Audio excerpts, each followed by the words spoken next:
பெற்றோர். முருகனது வேலுக்கு பெருமை தன்னால் தான் என்று அகந்தை கொண்ட பிரம்மனை முருகன் சபிக்க பிரம்மன் அந்திவான் என்ற வேடனாக இலங்கையில் பிறந்தான்.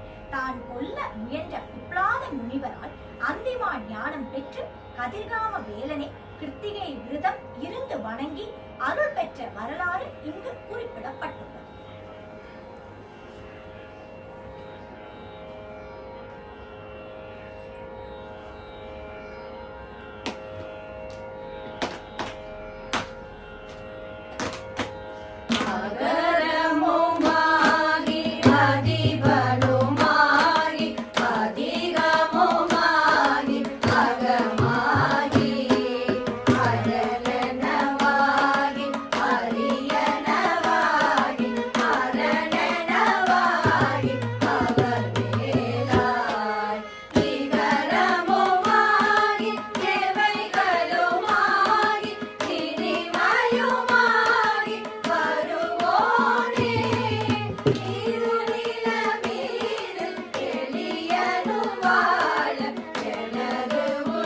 glory.